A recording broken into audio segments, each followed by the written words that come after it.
Asyur-ubalid III merupakan salah satu raja terakhir dari Kekaisaran Asyur yang memerintah pada masa yang penuh ketegangan dan perubahan besar di Timur Tengah kuno. Pemerintahannya menandai fase penurunan kekuasaan Asyur setelah berabad-abad menjadi salah satu kekuatan militer dan politik terkuat di wilayah Mesopotamia dan sekitarnya. Asyur-ubalid III naik tahta pada akhir abad ke-7 sebelum Masehi, pada masa ketika Kekaisaran Asyur menghadapi tantangan internal dan eksternal yang berat, yang akhirnya memicu keruntuhan yang tak terelakkan. Meskipun informasi tentang dirinya tidak sebanyak raja-raja sebelumnya, catatan yang tersisa dari prasasti dan sumber-sumber sejarah kuno memberikan gambaran penting tentang situasi politik, militer, dan sosial saat itu. Kekuasaan Asyur-ubalid III berada dalam bayang-bayang krisis yang berlangsung lama bagi Asyur. Setelah era kejayaan di bawah raja-raja seperti Tiglat-Pileser III, Shalmaneser V, dan Sargon II, Asyur telah mengalami tekanan dari berbagai pihak. Wilayah-wilayah yang sebelumnya berada di bawah pengaruhnya mulai memberontak, dan kerajaan-kerajaan tetangga yang sempat tunduk kepada kekuasaan Asyur mulai mengambil peluang untuk melepaskan diri. Selain itu, dinamika internal yang melibatkan perebutan kekuasaan di istana dan persaingan antar bangsawan menambah ketidakstabilan yang dihadapi Asyur-ubalid III. Dalam kondisi ini, pemerintahan Asyur-ubalid III tidak hanya harus mempertahankan wilayahnya, tetapi juga menjaga legitimasi sebagai penguasa yang sah di mata rakyat dan bangsawan. Salah satu tantangan terbesar yang dihadapi Asyur-ubalid III adalah tekanan dari luar, khususnya dari kerajaan yang muncul di wilayah sekitarnya. Babilonia, yang merupakan musuh tradisional Asyur, mulai menguat kembali setelah beberapa dekade berada di bawah pengaruh Asyur. Hubungan antara Asyur dan Babilonia selalu kompleks dan penuh konflik, dan pada masa Asyur-ubalid III, ketegangan ini semakin meningkat. Babilonia memanfaatkan ketidakstabilan internal Asyur untuk memperkuat posisinya sendiri, melakukan pemberontakan, dan membangun aliansi dengan kekuatan lain yang ingin melemahkan dominasi Asyur. Kekuatan baru lainnya yang juga memberikan ancaman adalah media di timur yang semakin ekspansif dan agresif dalam politik regional. Kehadiran mereka menjadi ancaman nyata bagi kestabilan Asyur karena mereka mampu menggerakkan suku-suku di wilayah pegunungan dan dataran tinggi yang sebelumnya berada di bawah kendali Asyur. Di dalam negeri, Asyur-ubalid III menghadapi berbagai masalah sosial dan ekonomi. Kekaisaran yang luas membutuhkan administrasi yang efektif, tetapi periode terakhir pemerintahan Asyur ditandai oleh ketidakmampuan birokrasi untuk mengelola wilayah yang semakin besar dan sulit dikendalikan. Pajak yang tinggi untuk mendukung kampanye militer dan proyek-proyek pembangunan menyebabkan ketidakpuasan rakyat dan elit lokal. Banyak kota di Mesopotamia memberontak, dan perlawanan ini seringkali sulit ditangani karena militer Asyur sendiri mulai kehilangan kekuatan penuh setelah serangkaian kampanye yang melelahkan. Dalam kondisi ini, Asyur-ubalid III harus berhadapan dengan dilema antara menegakkan otoritas pusat dan menjaga stabilitas sosial agar pemberontakan tidak meluas lebih jauh. Meskipun menghadapi tantangan yang berat, Asyur-ubalid III tetap melakukan upaya untuk mempertahankan kekuasaan. Ia melanjutkan tradisi raja-raja Asyur dalam menegakkan hukum, mengatur administrasi, dan memelihara proyek-proyek monumental yang menegaskan legitimasi kekuasaannya. Sumber-sumber sejarah menunjukkan bahwa ia mengadakan upacara keagamaan yang penting dan memberikan perhatian pada kuil serta pendeta sebagai simbol kekuasaan religius. Hal ini penting karena di Mesopotamia kuno, kekuasaan raja sangat terkait dengan dukungan dewa-dewa lokal, dan legitimasi politik seringkali diperkuat melalui kegiatan keagamaan.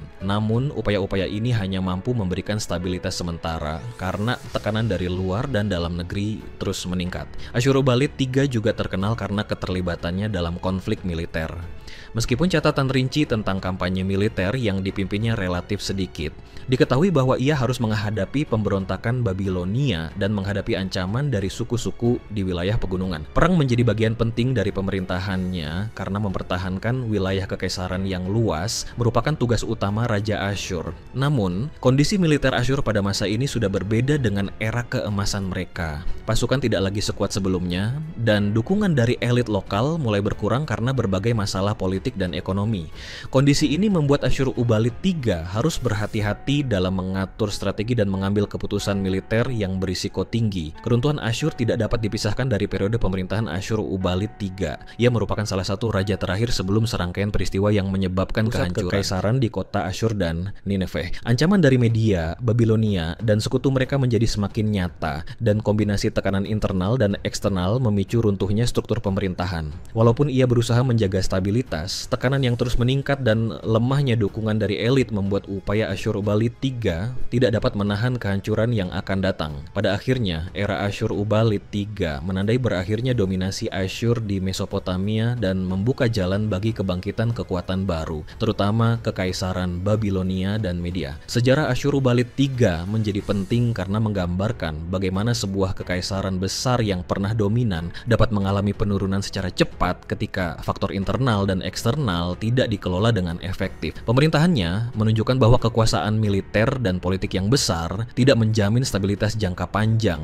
jika masalah sosial, ekonomi, dan politik tidak ditangani dengan bijaksana. Selain itu, catatan mengenai Asyur-Ubalid III memberikan wawasan tentang dinamika Mesopotamia kuno pada masa transisi, ketika kekuatan lama mulai digantikan oleh kekuatan baru yang muncul dari wilayah yang sebelumnya dianggap terpinggirkan. Analisis sejarah ini membantu memahami pola kemunculan dan kejatuhan kekaisaran di timur dekat kuno, termasuk faktor-faktor yang berperan dalam mengubah lanskap politik dan sosial di wilayah tersebut. Asyur-Ubalid III tetap dikenang sebagai simbol akhir dari kekuatan besar Asyur. Meskipun masa pemerintahannya relatif singkat dan menghadapi banyak kesulitan, keberadaannya menegaskan pentingnya raja sebagai pusat legitimasi politik dan agama.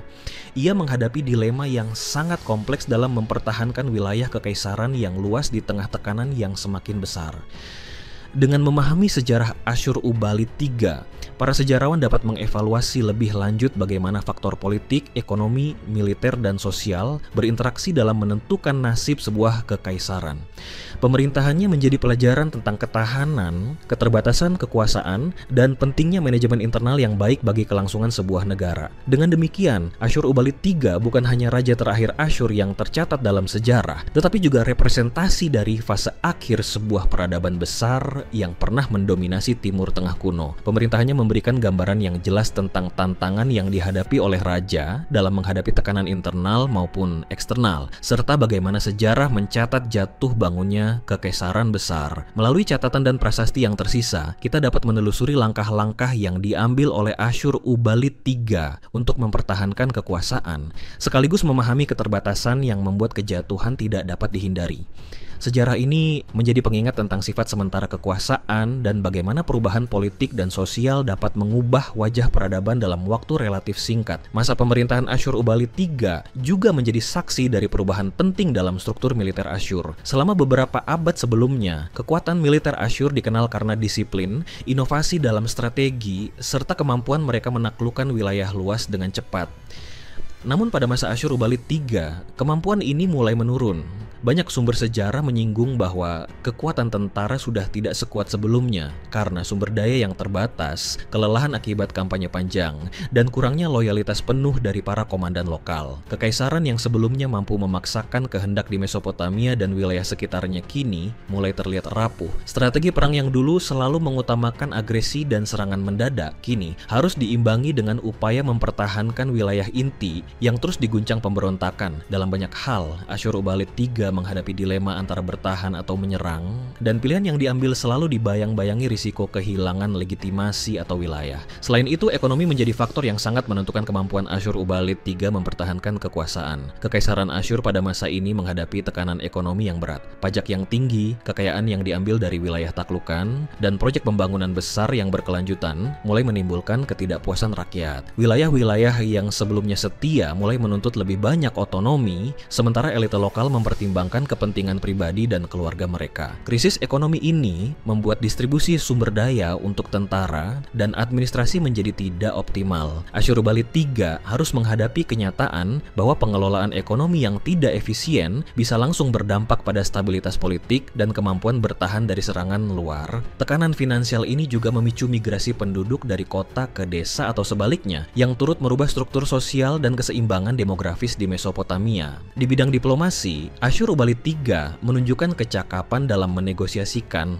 aliansi meskipun berada dalam posisi yang lemah. Ia melakukan berbagai upaya untuk menjalin hubungan dengan penguasa lokal dan suku-suku tetangga, baik melalui pernikahan politik maupun perjanjian resmi. Strategi diplomasi ini penting untuk menghindari isolasi politik yang bisa memudahkan musuh mengambil keuntungan dari kelemahan Asyur. Namun, hasil dari diplomasi ini bersifat sementara. Banyak aliansi yang rapuh karena kepentingan masing-masing pihak berubah seiring tekanan dari pihak ketiga seperti media Media dan Babilonia. Dalam banyak kasus, Asyur-ubalid III harus memilih antara kompromi dan risiko pemberontakan internal atau konflik terbuka dengan pihak luar, pilihan yang selalu membawa konsekuensi besar. Dalam konteks sosial, masa pemerintahan Asyur-ubalid III menandai transisi budaya yang menarik. Penduduk kota-kota besar mulai merasakan ketidakstabilan akibat ancaman perang dan tekanan ekonomi. Perubahan ini mempengaruhi kehidupan sehari-hari, termasuk kegiatan perdagangan, ritual keagamaan, dan organisasi masyarakat. Kuil dan institusi keagamaan tetap menjadi pusat kehidupan, namun pengaruh mereka mulai melemah ketika kekuasaan raja dan elit politik tidak lagi sepenuhnya stabil. Di sisi lain, beberapa daerah pedesaan mengalami peningkatan otonomi karena mereka jauh dari pusat kekuasaan dan lebih mampu mengatur urusan sendiri. Fenomena ini menunjukkan bagaimana struktur sosial dalam kekaisaran besar dapat berubah secara signifikan. Ketika otoritas pusat melemah, Asyur-ubalid III juga menghadapi dilema dalam hal legitimasi kekuasaan. Sebagai Raja Asyur, ia harus mempertahankan citra sebagai penerus dewa dan penjaga hukum. Namun kenyataan politik di lapangan seringkali tidak memungkinkan implementasi ideal tersebut. Legitimasi raja di Mesopotamia sangat tergantung pada kemampuan menjaga keamanan, menegakkan hukum, dan memastikan kesejahteraan rakyat. Ketika kemampuan Asyur-ubalid III terbatas oleh tekanan internal dan eksternal, citra ini mulai terkikis. Dalam catatan sejarah, ada indikasi bahwa beberapa kota menolak pengiriman pejabat pusat, sementara elit lokal mulai mempromosikan kepentingan sendiri di hadapan rakyat. Situasi ini menambah kompleksitas pemerintahannya dan menjadi salah satu alasan mengapa masa pemerintahannya kurang terdokumentasi dibandingkan raja-raja Asyur sebelumnya. Kehancuran yang akhirnya menimpa Asyur juga terkait dengan dinamika geopolitik yang berubah secara drastis pada masa Asyur-ubalid III. Media yang sebelumnya menjadi kekuatan marginal mulai membangun jaringan suku dan kerajaan yang kuat di timur. Mereka mampu memanfaatkan ketegangan internal Asyur untuk mempengaruhi wilayah perbatasan dan memotong jalur pasokan militer. Sementara itu, Babilonia tidak hanya melakukan pemberontakan, tetapi juga membangun aliansi dengan media dan kelompok lain untuk mempercepat runtuhnya Asyur. Dalam kondisi ini, Asyur-ubalid III harus berhadapan dengan kombinasi ancaman yang berasal dari militer lawan, kekuatan politik lokal yang memberontak, dan keterbatasan sumber daya. Faktor-faktor ini menjelaskan mengapa Asyur yang pernah mendominasi Timur Tengah selama berabad-abad akhirnya tidak mampu bertahan di bawah tekanan yang begitu kompleks. Secara budaya, masa Asyur-ubalid III tetap mencerminkan kekayaan intelektual dan tradisi Mesopotamia. Meskipun krisis politik dan militer menguasai sebagian besar perhatian, karya sastra, dokumentasi administrasi, dan prasasti keagamaan tetap dihasilkan. Prasasti yang tersisa dari periode ini, walaupun lebih sedikit dibandingkan era sebelumnya, menunjukkan usaha Asyur-ubalid III dalam menegaskan warisan kekaisaran dan legitimasi dirinya sebagai raja. Dalam konteks ini, kita dapat melihat bagaimana budaya dapat tetap hidup bahkan ketika struktur politik mengalami tekanan berat. Asyur pada masa ini tetap mempertahankan tradisi menulis prasasti kerajaan, mengabadikan peristiwa penting, dan memelihara ritual keagamaan yang mendukung citra raja sebagai penguasa yang sah. Asyur-ubalid III juga menjadi simbol dari fase transisi penting bagi wilayah Mesopotamia.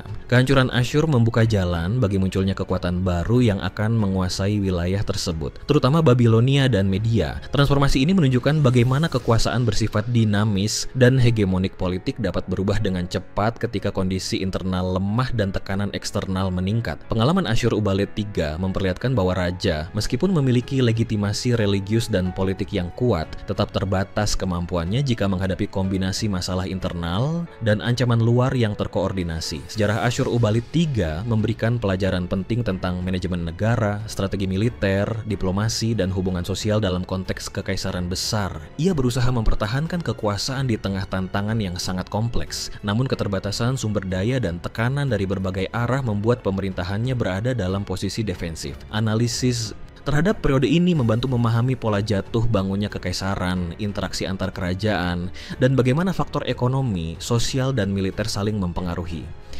Masa Asyur-ubalid III, meskipun penuh tekanan dan krisis, tetap menjadi bagian integral dari sejarah Mesopotamia karena menunjukkan titik kritis di mana kekuasaan besar dapat runtuh, meninggalkan ruang bagi transformasi geopolitik yang baru. Dengan memahami Asyur-Ubalid III, kita mendapatkan gambaran yang lebih lengkap tentang dinamika kekaisaran yang pernah menguasai Timur Tengah selama berabad-abad. Pemerintahannya menyoroti keterbatasan manusia dalam menghadapi tantangan besar, sekaligus memperlihatkan upaya yang gigih untuk mempertahankan warisan dan stabilitas di tengah ancaman yang semakin nyata. Dari perspektif sejarah, Asyur-Ubalid III menjadi figur penting yang menandai peralihan dari dominasi Asyur menuju era baru di Mesopotamia ketika kekuatan regional yang sebelumnya lemah mulai mengambil alih dan membentuk lanskap politik yang baru. Sejarah ini menjadi bukti bahwa perubahan besar dalam peradaban selalu dipengaruhi oleh interaksi kompleks antara kekuatan internal, tekanan eksternal, dan keputusan strategis yang diambil oleh para pemimpin. Masa pemerintahan Asyur-Ubalid III tidak hanya penting dari perspektif politik dan militer, tetapi juga dari sisi sosial dan keagamaan, karena ia harus mempertahankan struktur masyarakat yang telah terbentuk selama berabad-abad di bawah kekuasaan Asyur. Mesopotamia pada saat itu merupakan wilayah yang sangat beragam, dihuni oleh berbagai kelompok etnis, bahasa, dan tradisi budaya. Penduduk kota besar seperti Asyur, Nineveh, dan Nimrud hidup dalam sistem hierarki yang kompleks, di mana elit kerajaan dan bangsawan memiliki pengaruh besar terhadap kehidupan rakyat biasa. Dalam kondisi krisis politik yang terjadi pada masa Asyur-Ubalid III, ketegangan sosial mulai meningkat. Masyarakat mulai merasakan dampak dari tekanan ekonomi, peperangan, dan ketidakpastian politik yang menyebabkan perubahan dalam pola hidup sehari-hari. Kehidupan pedesaan dan perkotaan mulai mengalami pergeseran, dan rakyat biasa harus menyesuaikan diri dengan ancaman yang terus-menerus dari konflik dan pemberontakan. Dalam hal agama, Asyur-Ubalid III berusaha menjaga legitimasi kerajaan dengan menekankan hubungan antara raja dan dewa-dewa Mesopotamia. Kepercayaan kepada dewa utama Asyur tetap menjadi pusat identitas politik dan sosial. Raja dianggap sebagai wakil dewa di bumi yang memiliki tanggung jawab untuk menegakkan hukum, keadilan, dan kesejahteraan rakyat. Upacara keagamaan dan ritual tetap dijalankan untuk menegaskan kekuasaan raja dan menjaga kesatuan masyarakat di tengah ketegangan politik. Namun, catatan sejarah menunjukkan bahwa pengaruh keagamaan mulai melemah karena ketidakstabilan politik dan tekanan militer yang terus-menerus. Para pendeta tetap memainkan peran penting, tetapi kemampuan mereka untuk mengontrol masyarakat dan menguatkan legitimasi raja tidak lagi sekuat pada masa kejayaan Asyur. Hal ini menciptakan situasi di mana agama menjadi salah satu elemen yang menahan kehancuran sosial, meskipun tidak cukup untuk mencegah runtuhnya kekuasaan. Salah satu dampak jangka panjang pemerintahan Asyur-Ubalid III adalah transformasi struktur politik di Mesopotamia setelah runtuhnya Asyur. Keruntuhan pusat kekaisaran membuka jalan bagi munculnya kekuatan baru, terutama Babilonia dan Media, yang mengambil alih wilayah yang sebelumnya dikuasai Asyur. Kehancuran ini juga memicu migrasi penduduk dan perubahan demografis di kota-kota besar. Penduduk Asyur dan Nineveh banyak yang melarikan diri atau pindah ke wilayah yang lebih aman, sementara elit lokal berusaha menyesuaikan diri dengan penguasa baru. Dalam hal ini, periode Asyur-Ubalid III menjadi penghubung antara kejayaan Asyur yang telah berlangsung berabad-abad dan munculnya tatanan politik baru di Mesopotamia. Transformasi ini menekankan bagaimana runtuhnya kekaisaran besar dapat mempengaruhi kehidupan sosial dan budaya masyarakat secara mendalam. Selain itu, warisan administrasi dan budaya Asyur tetap meninggalkan jejak yang signifikan meskipun kekaisaran runtuh. Sistem birokrasi, dokumentasi hukum, dan prasasti yang ditinggalkan pada masa Asyur-Ubalid III menjadi sumber penting bagi sejarawan untuk memahami organisasi pemerintahan, praktik hukum, dan kehidupan masyarakat Mesopotamia. Prasasti raja yang tersisa menunjukkan upaya Asyur-Ubalid III dalam mempertahankan identitas kekaisaran dan menegaskan legitimasi diri, sekaligus menggambarkan tantangan yang dihadapinya. Dokumen-dokumen ini memberikan wawasan tentang bagaimana sebuah kerajaan besar berusaha menjaga kontrol administratif, meskipun berada di ambang kehancuran. Hal ini juga menjadi bukti bahwa budaya dan administrasi yang kuat dapat bertahan meskipun struktur politiknya runtuh. Dalam konteks militer, kejatuhan Asyur di masa Asyur-Ubalid III menunjukkan perubahan mendasar dalam cara perang dan pertahanan dilakukan di Mesopotamia. Pasukan yang sebelumnya sangat disiplin dan dominan mulai kehilangan kekuatan karena kelelahan, keterbatasan sumber daya, dan pemberontakan internal. Media dan Babilonia memanfaatkan situasi ini dengan strategi yang lebih fleksibel, termasuk membangun aliansi dengan kelompok lokal yang sebelumnya tunduk pada Asyur. Kemampuan Asyur untuk mempertahankan wilayah luasnya berkurang secara signifikan, dan Asyur-ubalid III harus menghadapi kenyataan bahwa masa kejayaan militer yang pernah dimiliki kekaisaran tidak lagi dapat dipertahankan. Hal ini menandai transisi dari kekuasaan yang agresif dan ekspansif menjadi periode defensif dan bertahan, yang pada akhirnya tidak berhasil menghentikan kehancuran. Pemerintahan Asyur-ubalid III juga memperlihatkan bagaimana kepemimpinan menghadapi dilema moral dan politik ketika menghadapi situasi krisis. Ia harus menyeimbangkan antara kebutuhan. Signifikan memanfaatkan kelemahan Asyur untuk memperluas pengaruhnya di timur dan pegunungan Zagros. Babilonia yang sempat berada di bawah kontrol Asyur memanfaatkan peluang ini untuk melakukan pemberontakan dan menegaskan kedaulatan kembali. Di barat, kekuatan yang lebih kecil seperti kerajaan Aram dan wilayah semi-otonom di Levant juga mulai berperan dalam mengubah keseimbangan kekuatan. Asyur-ubalid III harus menghadapi situasi di mana ancaman tidak hanya datang dari satu arah, tetapi bersifat multipolar, sehingga strategi militer dan diplomasi menjadi jauh lebih rumit daripada pada era raja-raja sebelumnya. Dalam konteks diplomasi regional, Asyur-ubalid III melakukan upaya untuk mempertahankan aliansi dengan penguasa lokal dan suku-suku yang sebelumnya berada di bawah kendali Asyur. Pernikahan politik, pengakuan status lokal, dan perjanjian perdagangan menjadi instrumen penting dalam menjaga stabilitas sementara. Namun, efektivitas strategi ini terbatas karena elit lokal mulai menimbang kepentingan pribadi dan peluang keuntungan dari perubahan situasi politik. Banyak dari mereka yang mulai melihat kekuatan baru seperti Media atau Babilonia sebagai alternatif untuk memperkuat posisi mereka sendiri. Hal ini menunjukkan bahwa loyalitas politik pada masa akhir Asyur tidak lagi semata-mata berdasarkan legitimasi raja, tetapi lebih dipengaruhi oleh perhitungan strategis dan keuntungan politik. Selain itu, pengaruh Asyur-ubalid III terhadap perkembangan budaya dan administrasi di wilayah yang kini berada di bawah pengaruh Babilonia dan Media cukup signifikan. Sistem birokrasi yang telah dibangun Asyur selama berabad-abad, termasuk pencatatan pajak, distribusi tanah, dan pengelolaan proyek publik, diadopsi dan dimodifikasi oleh penguasa baru. Ritual keagamaan dan prasasti raja yang menekankan hubungan antara raja dan dewa juga menjadi referensi bagi penguasa berikutnya dalam mempertahankan legitimasi. Dalam hal ini, warisan Asyur-ubalid III dapat dilihat sebagai jembatan antara kekuasaan Asyur yang runtuh dan struktur politik baru di Timur Tengah, menunjukkan bahwa meskipun kekuasaan politik dapat hilang, pengaruh budaya dan administratif dapat bertahan lebih lama. Asyur-ubalid III juga menjadi titik penting dalam memahami transisi geopolitik di Mesopotamia. Era kekuasaan tunggal Asyur mulai bergeser menuju sistem multipolar, di mana beberapa kerajaan regional memiliki kapasitas untuk mempengaruhi jalannya sejarah. Kejatuhan Asyur tidak hanya berdampak pada wilayah inti Mesopotamia, tetapi juga pada wilayah perbatasan yang sebelumnya dikontrol Asyur. Wilayah seperti Levant, Anatolia, dan pegunungan Zagros mengalami perubahan penguasa dan pola aliansi, yang kemudian membentuk lanskap politik baru. Dalam hal ini, pemerintahan Asyur-ubalid III dapat dianggap sebagai fase akhir dari hegemonia tunggal, sekaligus sebagai cikal bakal munculnya dinamika kekuatan regional yang lebih kompleks. Dari sudut pandang sejarah militer, Asyur-ubalid III menghadapi dilema strategis yang berbeda dari raja-raja sebelumnya. Saat pasukan Asyur dulu mampu melakukan kampanye ofensif besar-besaran hingga ke wilayah jauh, pada masa ini strategi defensif menjadi fokus utama.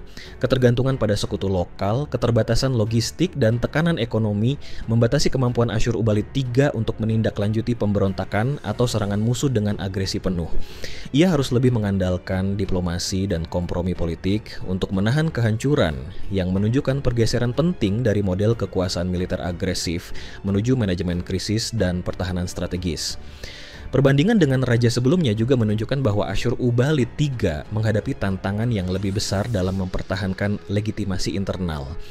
Raja-raja Asyur sebelumnya mendapatkan dukungan luas karena keberhasilan ekspansi militer dan pengelolaan administrasi yang efektif. Asyur-ubalid III, meskipun masih melakukan upacara keagamaan dan ritual legitimasi, tidak lagi memiliki kapasitas untuk memproyeksikan kekuasaan secara luas. Loyalitas elit lokal menjadi tidak konsisten, dan sebagian wilayah mulai mempertimbangkan otonomi sendiri. Fenomena ini memperlihatkan bahwa legitimasi raja sangat bergantung pada kemampuan untuk mempertahankan kontrol nyata terhadap terhadap wilayah dan rakyat, bukan hanya melalui simbol atau ritual keagamaan. Pengaruh Asyur-Ubalid III terhadap sejarah Timur Tengah pasca kejatuhan Asyur juga terlihat dalam pembentukan aliansi politik baru. Media dan Babilonia tidak hanya mengambil alih wilayah yang kosong, tetapi juga mengintegrasikan struktur administrasi dan strategi militer Asyur ke dalam pemerintahan mereka. Banyak pejabat Asyur yang bertahan kemudian bekerja untuk kekuatan baru, membawa pengalaman birokrasi dan militer yang sebelumnya hanya ada di bawah Asyur.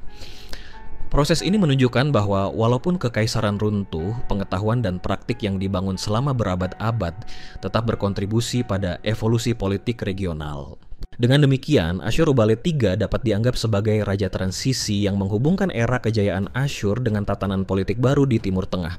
Pemerintahannya menegaskan bahwa runtuhnya kekaisaran besar adalah hasil interaksi kompleks antara tekanan internal, ancaman eksternal, dan kemampuan kepemimpinan individu. Warisan politik, budaya, dan administratif yang ditinggalkannya tetap memengaruhi perkembangan wilayah Mesopotamia dan sekitarnya, membentuk fondasi bagi kerajaan-kerajaan yang muncul setelah Asyur. Keberadaan Asyur-Ubalid III dalam sejarah menjadi pengingat bahwa fase transisi seringkali lebih penting untuk dipahami daripada masa kejayaan, karena fase ini menunjukkan mekanisme perubahan yang menentukan arah sejarah wilayah secara keseluruhan. Pada akhir masa pemerintahannya, Asyur-Ubalid III menghadapi krisis yang semakin mendalam ketika pusat kekuasaan Asyur, termasuk kota Asyur dan Nineveh, mulai kehilangan kendali atas wilayah luas yang sebelumnya dikuasainya.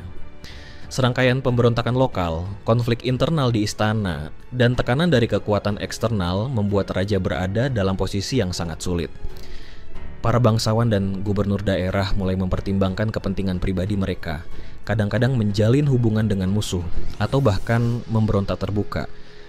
Kondisi ini menciptakan situasi di mana otoritas pusat tidak lagi dihormati secara mutlak dan kontrol militer di wilayah perbatasan semakin rapuh. Asyur-Ubalid III, meskipun berusaha mempertahankan kendali, harus menghadapi kenyataan bahwa kekaisaran yang dulu kuat kini berada di ambang kehancuran total. Kota-kota besar seperti Nineveh, Nimrud, dan Asyur sendiri menjadi pusat perhatian karena mereka bukan hanya simbol kekuasaan raja, tetapi juga pusat administratif, ekonomi, dan keagamaan. Pada masa ini, tekanan dari luar seperti serangan media dan pemberontakan Babilonia menyebabkan gangguan besar pada kehidupan sehari-hari warga kota. Sistem distribusi pangan, perdagangan, dan layanan publik mulai terganggu, menyebabkan kelangkaan dan ketidakstabilan sosial. Rakyat yang selama ini bergantung pada perlindungan kekuasaan pusat mulai merasakan ketidakpastian. Banyak yang melarikan diri ke desa-desa atau wilayah yang relatif aman, sementara sebagian lainnya tetap berada di kota, meski menghadapi risiko kekerasan dan kelaparan. Bagi elit dan bangsawan,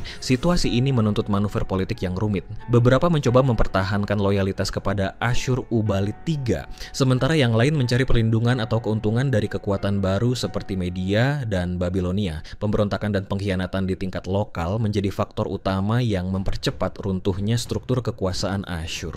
Dalam banyak catatan sejarah, terlihat bahwa elit yang dulunya memiliki posisi kuat di istana mulai kehilangan pengaruh dan sebagian besar kekuasaan praktis beralih ke penguasa regional baru. Asyur-Ubalid III menghadapi dilema moral dan strategis yang berat karena setiap langkah untuk menegakkan otoritas dapat menimbulkan konflik baru atau mempercepat hilangnya dukungan dari elit yang tersisa. Kehancuran kota Asyur, pusat keagamaan dan administrasi, menandai simbol runtuhnya kekaisaran secara resmi. Kota ini pernah menjadi lambang dominasi politik dan religius Asyur. Namun pada masa akhir pemerintahan Asyur-Ubalid III, kota ini mulai kehilangan makna strategis karena serangan dari luar dan pemberontakan internal. Penghancuran atau pengambil alihan kota ini oleh kekuatan baru menandai berakhirnya kontrol pusat atas wilayah Mesopotamia. Nineveh, yang pernah menjadi ibu kota dan simbol kejayaan militer Asyur, juga menghadapi ancaman yang sama. Penduduk, pejabat, dan tentara yang masih setia harus menghadapi kenyataan pahit bahwa kekuatan yang mereka banggakan selama berabad-abad kini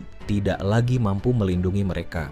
Dampak terhadap rakyat sangat besar. Selain ancaman kekerasan dan kelaparan, ketidakstabilan politik menyebabkan terganggunya kegiatan perdagangan, pertanian, dan kehidupan sehari-hari. Para petani kehilangan perlindungan dari pemerintah pusat dan daerah-daerah yang semula stabil menjadi rawan serangan. Kehidupan sosial yang sebelumnya diatur dengan sistem hierarki yang jelas mulai runtuh, dan rasa aman yang dulunya menjadi ciri khas kota besar Asyur menghilang. Banyak warga yang menjadi pengungsi internal nasional, sementara sebagian lain dipaksa bekerja atau tunduk pada penguasa baru yang mengambil alih wilayah mereka. Dalam konteks ini, kejatuhan Asyur berdampak tidak hanya pada elit politik, tetapi juga pada seluruh lapisan masyarakat, memperlihatkan bagaimana runtuhnya kekaisaran besar memengaruhi kehidupan sehari-hari rakyat biasa. Selain rakyat, sistem administrasi yang dibangun selama berabad-abad ikut hancur. Arsip, dokumen pajak, catatan perdagangan, dan prasasti yang selama ini menjadi alat kontrol dan legitimasi raja sebagian besar hilang atau dihancurkan. Elit administratif yang dulunya memainkan peran penting dalam mengelola wilayah kini kehilangan fungsinya, birokrasi yang tersisa harus menyesuaikan diri dengan penguasa baru, dan banyak praktik administratif Asyur diadopsi atau dimodifikasi oleh Babilonia dan Media untuk membangun sistem mereka sendiri. Proses ini menunjukkan bagaimana runtuhnya pusat kekaisaran tidak berarti hilangnya seluruh struktur sosial dan administratif, melainkan transformasi besar yang memengaruhi generasi berikutnya. Periode ini juga menjadi momen penting dalam sejarah Mesopotamia karena menandai berakhirnya dominasi tunggal Asyur dan munculnya tatanan regional baru. Kekuatan seperti Babilonia, Media, dan kerajaan-kerajaan lokal mulai mengambil alih wilayah yang sebelumnya dikuasai Asyur. Pergeseran ini menciptakan lanskap geopolitik yang lebih kompleks dengan beberapa kekuatan regional yang bersaing satu sama lain. Asyurubalid III dalam konteks ini menjadi raja terakhir yang mencoba menahan kehancuran dan mempertahankan identitas kekaisaran, meskipun usahanya terbatas oleh kondisi internal dan eksternal yang sangat menekan. Dengan demikian, masa akhir pemerintahan Asyurubalid III menunjukkan bagaimana runtuhnya sebuah kekaisaran besar berlangsung melalui kombinasi tekanan internal dan eksternal, ketidakstabilan politik, dan pergeseran sosial yang signifikan. Kehidupan rakyat, elit, dan struktur administrasi semuanya terpengaruh secara langsung, sementara warisan budaya, militer, dan administratif tetap menjadi fondasi bagi kekuatan baru yang muncul setelah kejatuhan Asyur. Peristiwa ini memperlihatkan bahwa jatuhnya sebuah kekaisaran tidak hanya bersifat simbolis, tetapi juga membawa dampak nyata bagi seluruh masyarakat yang berada di bawah kekuasaannya. Asyurubalid III, meskipun menghadapi situasi yang hampir mustahil, tetap menjadi tokoh penting yang menandai akhir dari era kejayaan Asyur dan awal dari sejarah baru di Mesopotamia.